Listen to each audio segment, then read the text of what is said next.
আসসালামু আলাইকুম। সকাল ৯টা বেজে ২৫ মিনিট। আজ শুক্রবার। বাংলাদেশ বেতার কক্সবাজার। স্থানীয় খবরে স্বাগত জানাচ্ছি রেজাউল আমিন মোর্শেদ। কক্সবাজার জেলাব্যাপী সনাতন ধর্মাবলম্বীদের শারদীয় দুর্গোৎসব সুষ্ঠু, সুন্দর ও শান্তিপূর্ণ পরিবেশে উদযাপনের লক্ষ্যে জেলা প্রশাসনের উদ্যোগে প্রস্তুতিমূলক সভা অনুষ্ঠিত হয়েছে। বৃহস্পতিবার বিকেলে জেলা প্রশাসনের সম্মেলন কক্ষে জেলা প্রশাসক মোহাম্মদ সালাউদ্দিনের সভাপতিত্বে এই সভা অনুষ্ঠিত হয়। সভাপতির বক্তব্যে জেলা প্রশাসক বলেন, শারদীয় দুর্গোৎসবকে ঘিরে সর্বস্তরে নিরাপত্তা ব্যবস্থা নেওয়া হয়েছে। এছাড়া সকল পূজামণ্ডপে সিসিটিভি ক্যামেরা স্থাপন, মণ্ডপ ও বিসর্জন স্থলে জেনারেটর সহ জরুরি বিদ্যুৎ সরবরাহ এবং অগ্নি নির্বাপক ব্যবস্থা রাখার জন্য সংশ্লিষ্টদের প্রতি আহ্বান জানান এবং শারদীয় দুর্গোৎসব সুষ্ঠু ও সুন্দরভাবে উদযাপনের দলমত নির্বিশেষে সকলের সহযোগিতা কামনা করেন তিনি। সভায় পুলিশ সুপার মোহাম্মদ রহমতুল্লাহ, অতিরিক্ত জেলা প্রশাসক মোহাম্মদ ইয়ামিন হোসেন সহ সনাতন ধর্মের নেতৃবৃন্দ বক্তব্য রাখেন। এ সময় জেলা, উপজেলা, পৌরসহ সর্বস্তরের পূজা উদযাপন পরিষদ কমিটির নেতৃবৃন্দ উপস্থিত ছিলেন।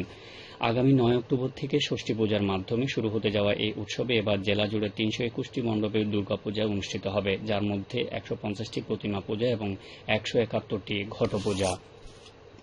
টেকনাফ স্থলবন্দরে বাণিজ্য ব্যবসায়ীদের সাথে বিজিবির মতবিনিময় সভা অনুষ্ঠিত হয়েছে। গতকাল টেকনাফ স্থলবন্দরের হলরুমে টেকনাফ ২ বিজিবি ব্যাটালিয়নের অধিনায়ক লেফটেন্যান্ট কর্নেল মোহাম্মদ মহিউদ্দিন আহমেদের সভাপতিত্বে এই সভায় প্রধান অতিথি ছিলেন বিজিবির Ramu sector commander S M. Mahmud.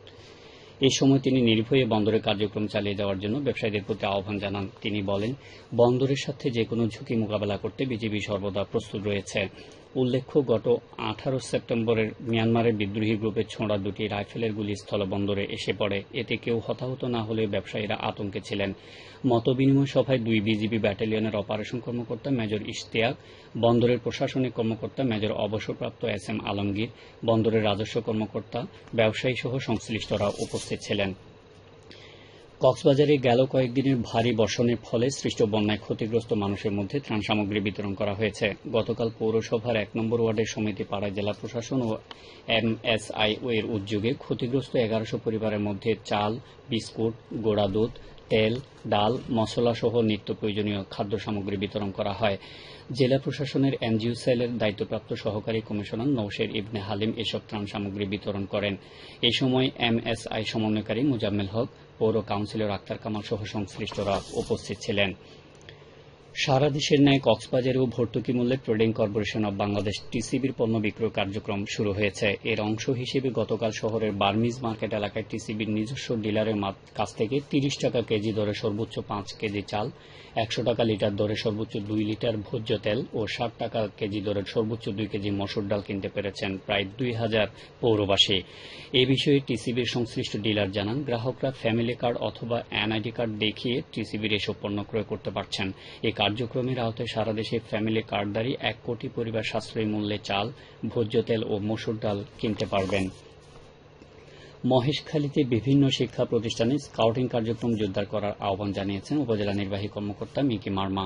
তিনি গতকাল উপজেলা পরিষদ মিলনায়তনে অনুষ্ঠিত বাংলাদেশ স্কাউটস মহেশখালী উপজেলা শাখার ত্রৈবার্ষিক কাউন্সিল সভায় সভাপতির বক্তব্যে এ আহ্বান জানান।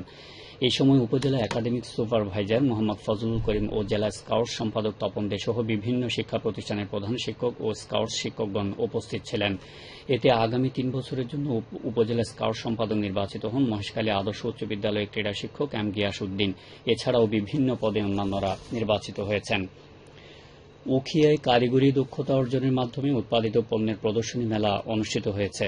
গতকাল উপজেলা প্রশাসনের সহায়তায় সেভ দ্য চিলড্রেন ও ইউসেফ বাংলাদেশের আয়োজনে উপজেলা পরিষদ হলরুমে এই মেলার আয়োজন করা হয়। এতে প্রধান অতিথি ছিলেন উপজেলা নির্বাহী কর্মকর্তা তানফির হোসেন। পণ্য প্রদর্শনী মেলায় টেইলারিং, ইলেকট্রনিক্স সহ অন্যান্য বিষয়ে কারিগরি প্রশিক্ষণ অর্জনের মাধ্যমে উৎপাদিত পণ্যের বিভিন্ন সামগ্রী নিয়ে 5টি স্টল বসানো হয়।